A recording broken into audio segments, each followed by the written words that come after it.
galera, tudo bem? Aqui quem fala é Larissa Telete. Eu sou professora de Língua Portuguesa e Redação e eu vou ministrar aulas agora, especificamente pensando na prova do Enem. Na aula de hoje, nós vamos falar sobre um assunto que cai muito, é a ideia de funções da linguagem. Mas antes de a gente começar a entender o que é a função da linguagem de fato, eu preciso recapitular com vocês um conteúdo chamado Elementos da Comunicação. Vejamos o seguinte: para a comunicação se estabelecer, que é o grande objetivo pelo qual a gente usa a linguagem, a língua, nós precisamos de alguns elementos. Então imaginem o seguinte: aqui, agora, existe comunicação entre a gente, porque eu estou em uma função de passar uma mensagem que vai chegar até vocês. E nós vamos agora dar nomes a isso. Eu, que estou enviando essa mensagem, sou chamada de emissora. Então, o emissor, que é quem emite, quem envia uma mensagem, já é um dos elementos da comunicação.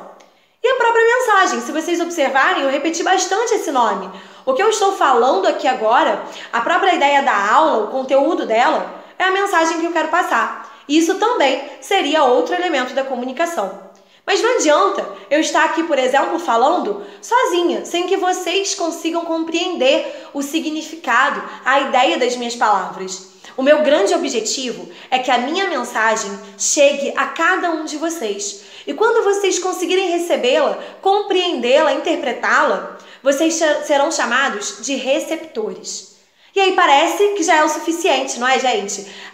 Eu tenho um ser que manda uma mensagem e chega a outro ser. Já é suficiente para ter comunicação? Não. Preste atenção no seguinte. Imagine essa situação sobre a qual eu falei.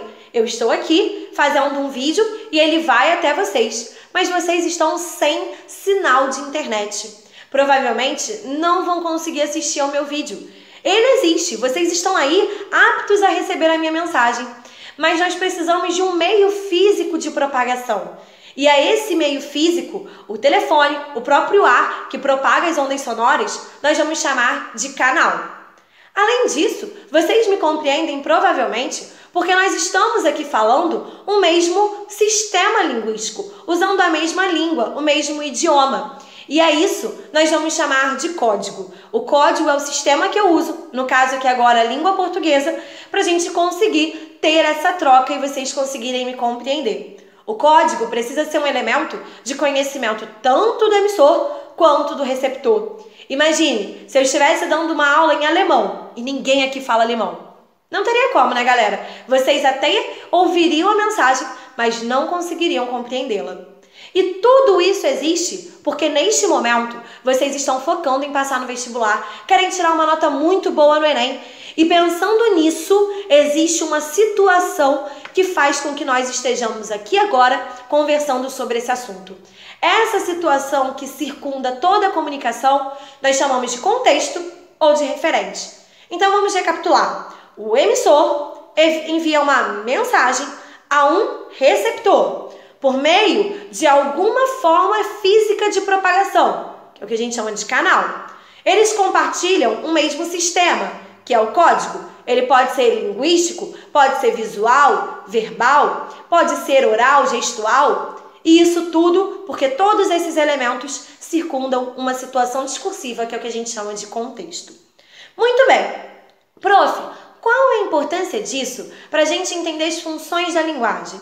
Imagina lá, meus queridos, quando um texto ele centraliza um desses elementos, nós vamos ter uma função da linguagem predominante. Podemos ter várias delas acontecendo no texto, mas de um modo geral, uma ou outra vão se destacar. Imaginem que eu queira focar em mim, no emissor. Como que eu foco em mim? Eu uso primeira pessoa, eu falo sobre o que eu penso, sobre os meus sentimentos, as minhas opiniões. Normalmente eu uso adjetivos, substantivos abstratos, que são aqueles para falar sobre sensações, sobre sentimentos, que são muito intimados ali à ideia do emissor de fato. O meio de interjeições, aquelas palavras que expressam também o que nós estamos sentindo. Nossa, meu Deus, que é isso? Certo? Esses elementos todos, quando estão em foco, vão fazer com que nós tenhamos a função chamada de emotiva ou expressiva. Pensa no caso que eu coloquei aí para vocês. Que saudades que tenho da aurora da minha vida, da minha infância querida. Eu estou falando sobre mim, sobre os meus sentimentos. E nesse caso, nós teremos a função emotiva ou expressiva predominantemente. Mas imagine agora que o meu foco esteja em vocês. Eu quero falar com o meu receptor. Como eu falo com o meu receptor? Eu uso agora elementos que permitem a inclusão desse receptor. O vocativo, que é o chamamento. Garoto, ei, presta atenção. Meu Deus! E eu estou falando com vocês. Eu uso também as segundas ou terceira pessoas do discurso para trazer você para o meu texto. Então eu digo, tu que me escutas, perceberam? Verbos no imperativo, que mostram ali a ordem. Eu estou falando diretamente com alguém, passando um conselho, uma sugestão. Nós teríamos, nesse caso, a função apelativa ou conativa. Exemplo aí, no caso que eu coloquei para vocês. Se toque. A cura do câncer pode estar em suas mãos. Eu estou falando com você, eu estou te dando uma ordem que nesse caso é para fazer o autoexame e entender que o autoexame ali, o toque, por exemplo, das mamas, pensando nas mulheres e o câncer de mama, pode ser uma forma de resolver o problema muito mais rapidamente. Perceberam? Então, nós já vimos duas funções. Uma que foca em mim, emissora, e a outra quando eu foco em vocês, receptores. Normalmente, os textos publicitários fazem muito uso dessas duas funções. A emotiva, quando eles querem sensibilizar, e a apelativa, para te chamar, para te trazer para o texto, certo? E aí, prof, temos outras funções? Temos. Pensa nas artes, em geral. Além da linguagem, elas estão pensando muito na forma como vai ser passado um determinado texto, no jogo de rimas, de métricas, um texto imagético, aquelas propagandas que chamam a atenção, por exemplo, agora, pela imagem, fazem uso de caricaturas, quando além do conteúdo, a forma como ele é passado é também muito importante. Nós temos a chamada função poética. Eu gosto muito daquela poesia concreta do Augusto dos Campos, que eu até coloquei aí para vocês, que é a palavra lixo sendo escrita por várias vezes com a repetição da palavra luxo.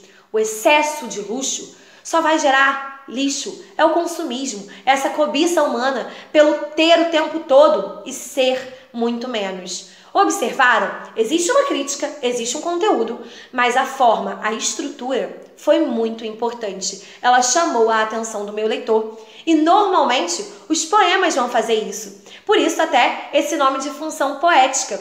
Os poemas pensam muito nas rimas, nos jogos de estrofes, nas relações que vão ser estabelecidas entre as palavras. Então, além do conteúdo, eu me preocupo muito com a forma de transmissão.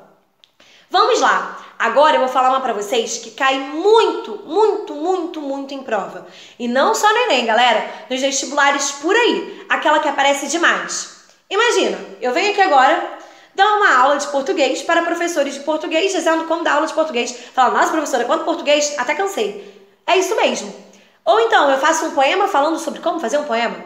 Uma pintura mostrando um pintor pintando uma tela. O dicionário, que dá os significados da palavra, ele usa a palavra para falar sobre a própria palavra.